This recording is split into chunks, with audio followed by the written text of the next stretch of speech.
Bonjour Monsieur Ravier, bienvenue sur TV Touraine. Nous sommes présents aujourd'hui pour l'interview dans le cadre des élections municipales du 11 juin qui se dérouleront que sur un seul tour.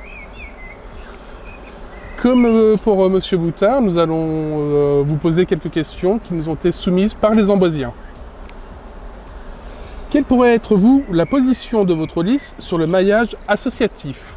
Tout d'abord, bonjour et merci de cette invitation auquel j'ai répondu avec plaisir parce que je pense que TV Touraine est une radio et une télévision locale et qu'il faut faire vivre la vie associative locale. Donc ça répond déjà à une première réponse. Moi, le maillage associatif, pour moi, il a toujours été très présent à Amboise. On a 50 associations sportives, on a des associations culturelles, nous avons des associations d'éducation populaire, des associations de jeunesse.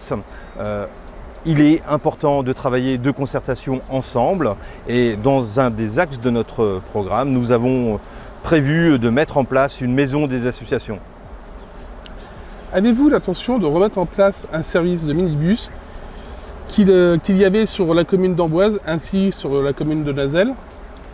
Alors, le minibus qui rentre dans une grande réflexion qui est liée à la mobilité sur Amboise s'inclura dans la mobilité vélo, piéton et transport en commun. Et bien entendu, le minibus fait partie de cette réflexion et non seulement de cette réflexion, mais nous remettrons le minibus en place et nous doublerons la fréquence d'utilisation. 50 000 passagers par an, dont 15 000 personnes âgées ou porteurs de handicap et 15 000 jeunes. C'est important pour Amboise. Thierry Boutard l'a arrêté et nous allons le reprendre tout de suite. Pensez-vous faire plus d'espaces de jeu pour les enfants dans les lotissements type la Guillonnière, le Breuil ? Alors, les espaces de jeu, ce sera sur l'ensemble des lieux de vie sur Amboise, des quartiers d'Amboise. Il n'y a pas que effectivement les Guillonnières ou le Breuil, mais ça fait partie et c'est également dans notre programme. Espaces de jeu, espaces de vie, des tables, des bancs, des lieux dans lesquels les assistantes maternelles peuvent se retrouver avec les enfants et où il y a un vrai lien social qui peut se mettre en place. Pensez-vous demander aux Amboisiens et aux Amboisiennes leur avis sur certains sujets ? Alors, la concertation, le pourquoi je serai un maire différent, c'est que je n'ai pas la connaissance sur tout et j'ai envie qu'Amboise, que les Amboisiennes et les Amboisiens puissent participer également au bon fonctionnement de la ville. À ce titre, il y aura des concertations régulières, il y aura des réunions régulières, nous rendrons compte régulièrement, nous échangerons. Et comme je l'ai fait déjà depuis une dizaine de jours et une dizaine de réunions chez l'habitant ainsi que 5 réunions publiques, nous nous rencontrerons régulièrement. Nous ferons en sorte que le lien soit régulier entre les Amboisiennes et les Amboisiens et l'équipe municipale. Que prévoyez-vous de faire pour l'entretien des espaces verts hors du centre-ville ? Les espaces verts, tous les espaces verts sont Amboise. Et vous avez bien fait de nommer, il n'y a pas que le centre-ville à Amboise. Nous avons une vision globale de la ville d'Amboise et ce n'est pas que l'entretien, il faut fleurir la ville, et ça c'est important pour moi. Il faut végétaliser la ville, mais il faut aussi entretenir. Et lorsque je vois certains quartiers où il y a des herbes de plus de 2 mètres, où les habitants ne peuvent même plus sortir leur chien de peur de le perdre dans cet amas-là, et ils ont peur de ce qu'ils peuvent trouver dessous, là effectivement il y a un vrai problème. C'est un problème de service technique, c'est un problème global, et il faut bien sûr entretenir, mais aussi verdir et aussi embellir. Pensez-vous développer le pôle culturel de la ville en proposant des activités telles que des expositions, des concerts, des spectacles qui pourraient être accessibles à tous et à toutes et dans les différents quartiers d'Amboise ? La culture, c'est quelque chose qui se conjugue au pluriel. C'est les cultures. Nous avons une vision un peu de l'appropriation de la culture pour tous et par tous. À ce titre, l'éducation populaire se doit, et notre vision de l'éducation populaire se doit d'être accessible à tous. Nous allons mettre en place un pass loisir pour les plus de 65 ans. Ce pass loisir permettra également à ce que les personnes les plus âgées puissent pratiquer une activité sportive, pratiquer une activité culturelle et s'approprier effectivement aussi l'ensemble des activités qu'ils seraient susceptibles de pouvoir faire. Mais la culture, c'est aussi, et ce n'est pas que les œuvres d'art uniquement en centre-ville. Il faut remettre le théâtre dans les quartiers. Moi, j'ai le souvenir des différentes représentations théâtrales que l'on a pu voir à la Verrerie. C'est aussi toute l'approche culturelle qu'on peut avoir sur le quartier Malétraine-Plaisance. Et il y a la Guinguette bientôt de la Sage, sur lequel il y a un vrai lieu de vie qui peut se mettre en place. Et puis c'est aussi la possibilité d'avoir des expositions tout au long de l'année et dans des lieux qui resteront à déterminer. Mais là encore, nous souhaitons que toutes les cultures soient accessibles pour tous les Amboisiens et partout. Que pensez-vous faire contre la désertification médicale, car il y a de moins en moins de disponibilité chez les dentistes, les médecins, et certains spécialistes ont même disparu du paysage amboisien? Alors, la médecine, le pôle médical, on ne peut pas parler de désertification médicale parce qu'il y a encore des médecins. La désertification médicale, ça veut dire qu'il n'y a pas de médecin à plus de 50 km. Donc ce n'est pas du tout le cas à Amboise. Par contre, qu'il y ait une raréfaction des médecins généralistes de proximité, nous avons quand même des médecins généralistes à Possé, nous avons quand même des médecins généralistes à Chargé. Il nous reste encore quelques médecins généralistes sur le centre-ville. Donc nous souhaitons rendre attractif la ville d'Amboise pour refaire revenir des médecins généralistes, des médecins spécialistes et toute autre spécialité qui pourrait éventuellement embellir, enrichir l'offre médicale sur Amboise. Donc nous, c'est un vrai travail. Une de mes délégués, Corinne Simoneau, le docteur Corinne Simoneau, sera spécifiquement chargée de rendre attractif l'offre médicale sur Amboise et permettre ainsi à ce que les médecins puissent venir. Corinne Simoneau, c'est une médecin généraliste d'Amboise, elle est très connue et elle a aussi toutes ses connexions et tous ses réseaux. Nous allons mettre ça, c'est un des chantiers les plus importants sur Amboise. Pensez-vous mettre en place sur la commune et sur la communauté de communes un lieu d'accueil réservé aux gens du voisinage pour de grandes capacités pour éviter les problèmes qu'on a pu avoir sur l'île d'Or et la zone de la Bois-Tardière? Alors là encore, il existe déjà une aire des gens du voyage, mais elle est limitée en place. Ce que veut dire, j'imagine, la question et les auditeurs, c'est l'ère des très grands passages. C'est ce qui s'est passé effectivement récemment sur Amboise. C'est une réflexion globale avec la préfecture. Je rappelle que cette aire de très grand passage existe. Elle est sur Possé-sur-Cisse, elle est en face de l'usine Fareva et elle est normalement répertoriée en tant que telle. Donc il est important de pouvoir réorienter lorsque les personnes qui viennent avec leur véhicule pour une vision écuménique de leur voyage. Ils s'en vont vers Gien, faire un pèlerinage et ils sont de passage sur Amboise ou sur Chargé ou sur le territoire. Il n'y a pas qu'à Amboise. Mais c'est vrai qu'il est important que, et ça c'est une réflexion globale qu'il y a à avoir sur le département, par la préfecture et puis par les grands élus du département sur quel est l'accueil, quel le lieu de l'accueil sur les aires de très grands passages et pas de petits passages. À quand un stationnement gratuit pour les personnes qui travaillent à Amboise? Il y a déjà des stationnements gratuits pour les personnes qui travaillent à Amboise. Elles sont situées pas très loin, elles sont à 5 minutes à pied. Les parkings, vous avez le parking de la place du marché. Il y a environ 200 et quelques places accessibles. Il y a le parking des tanneurs accessible. Après, ça dépend de ce que l'on souhaite pour Amboise.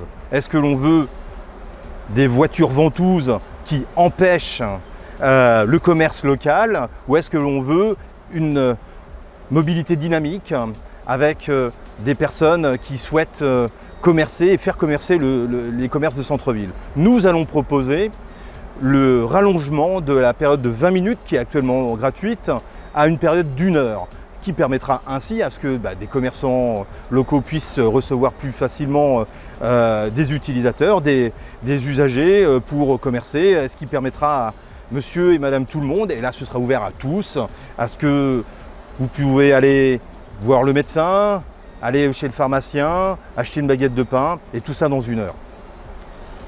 Pensez-vous pouvoir redynamiser le secteur de la rue nationale jusqu'à la place Saint-Denis et la même chose pour le quartier des Boues des Ponts? Là encore, c'est une offre globale. Il y a, et depuis toujours, depuis de mémoire d'Amboisien, cette dernière partie de la rue nationale qui a toujours fonctionné difficilement.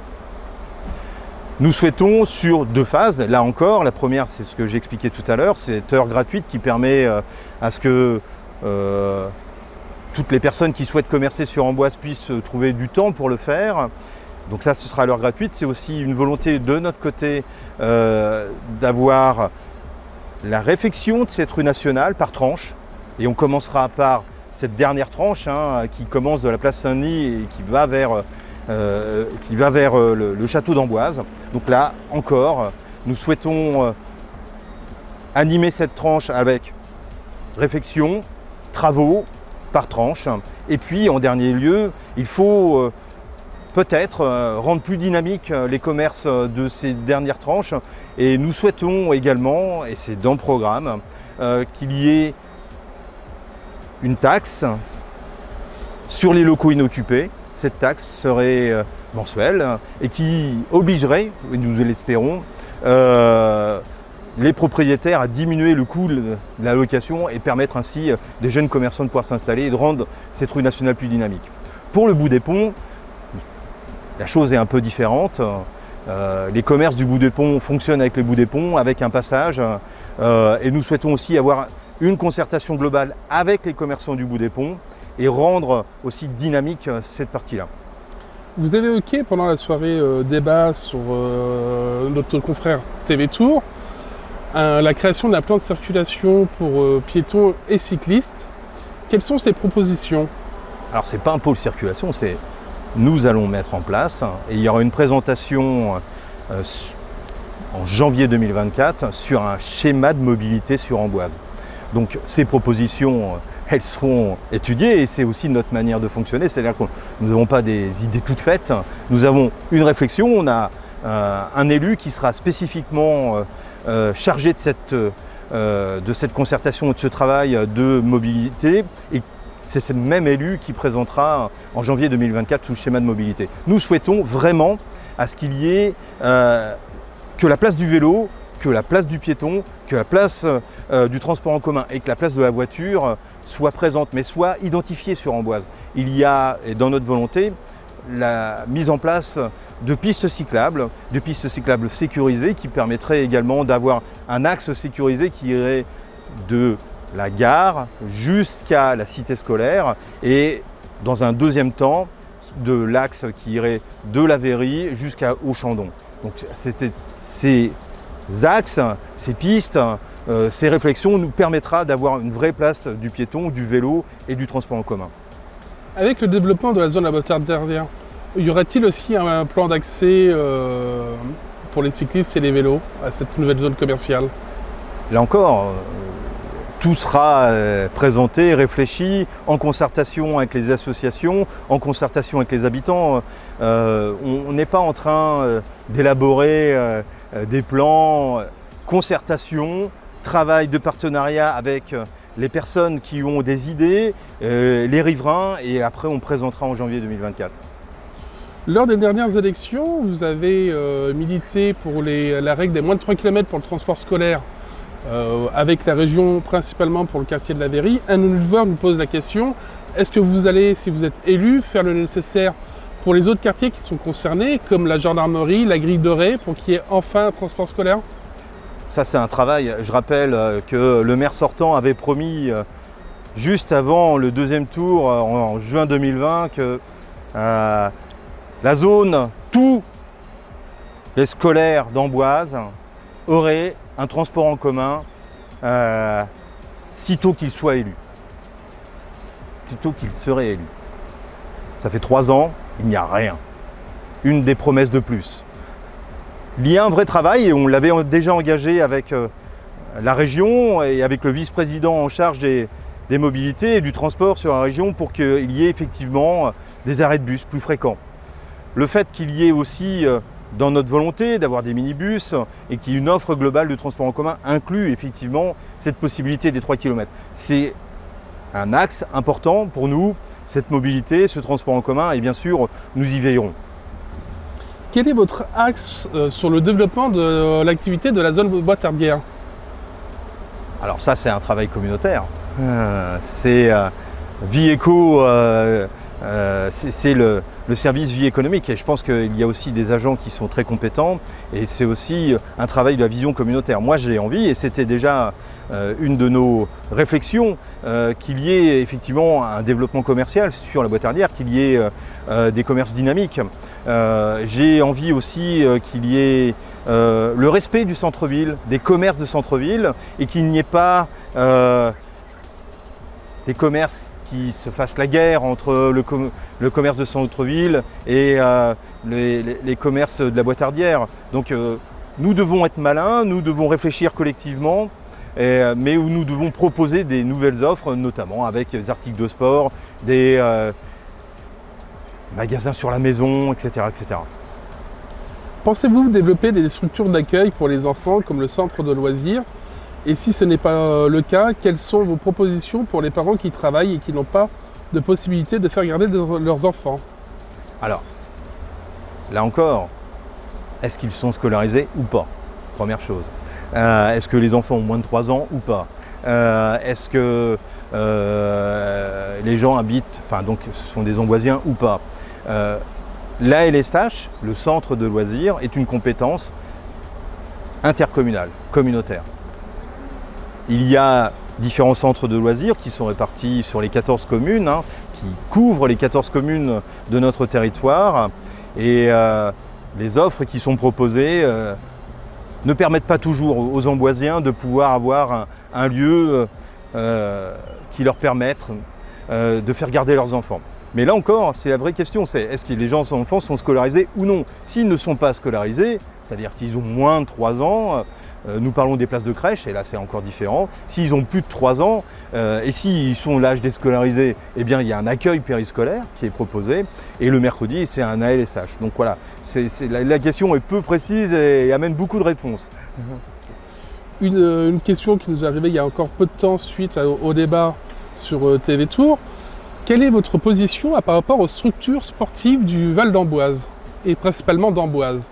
Sur le Val d'Amboise, moi je milite depuis toujours à ce que la compétence infrastructure sportive soit prise par la communauté de communes. La fréquentation des équipements sportifs sur Amboise est faite avec tous les habitants du territoire et également par les 4000 scolaires qui fréquentent quotidiennement les équipements sportifs de la ville d'Amboise. Je rappelle que les équipements de la ville d'Amboise sont uniquement pris en charge par la ville d'Amboise. Alors qu'elles sont fréquentées, l'ensemble de ces équipements sont fréquentés par un certain nombre de sportifs et qui viennent de partout.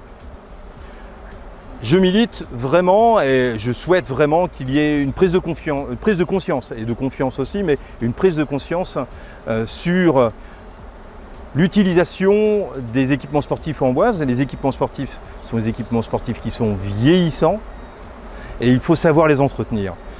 Depuis les 3 dernières années, les retours qui nous sont faits, c'est qu'il n'y a eu que très peu d'entretien, qu'il y a eu un laisser à l'abandon des équipements sportifs, et c'est effectivement très dommage. On aura, et c'est inclus dans notre projet, un plan pluriannuel d'investissement pour la rénovation des équipements sportifs, et puis dans un avenir proche, nous mettrons en place une vraie réflexion pour qu'il y ait éventuellement un nouveau gymnase, un équipement de plus grande ampleur, mais il faudra pour cela qu'il y ait une vraie réflexion globale sur les équipements sportifs et l'ensemble des équipements sportifs sur la communauté de communes. Un de nos viewers qui est membre d'un club sportif nous pose la question: quel est votre engagement vers les associations en termes de subventions et de soutien de la ville aux diverses associations qui sont basées sur Amboise et pas que, mais qui ont aussi des Amboisiens? Alors, la ville soutient les associations d'Amboise. Elle peut soutenir des associations qui ont une visée communautaire. J'entends le rugby, j'entends la natation, la plongée, Après, elle n'a pas vocation à subventionner des associations qui ne seraient pas d'Amboise. Ou alors il faudrait qu'il y ait une vraie réciprocité des collectivités qui elles-mêmes accueillent ces associations-là. Nous pouvons mettre à l'honneur des sportifs amboisiens, au contraire, et durant mes 6 années de mandat d'adjoint au sport, j'ai souvent mis à l'honneur des associations d'Amboise et des Amboisiens qui pratiquaient peut-être ailleurs.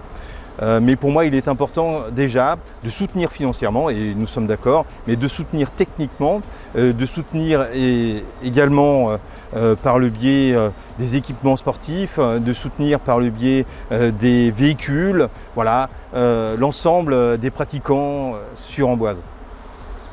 On revient sur une question de sécurisation. La sécurisation aux abords des écoles le matin quand les parents viennent déposer les enfants. Et à la sortie, est-ce que vous avez prévu quelque chose aussi pour cela, pour renforcer les équipes déjà en place? Il y a au niveau des passages qui sont plutôt des passages protégés, hein, on a quand même des agents devant toutes les écoles qui font en sorte également de pouvoir aider à traverser les passages piétons et de faire en sorte de faire le respect du code de la route. Parce qu'on est dans une logique de civisme. Et on est dans une logique de respect. Les agents sont là, ils sont formés, par les agents de la ville, en lien avec le service des affaires scolaires et la police municipale, pour qu'il y ait une vraie réflexion. Il y a auprès de certains scolaires, auprès de certains groupes scolaires, certains débordements. C'est un débordement de parents qui auraient, pour certains, tendance à se garer de façon sauvagement sur les trottoirs ou ne pas respecter le code de la route.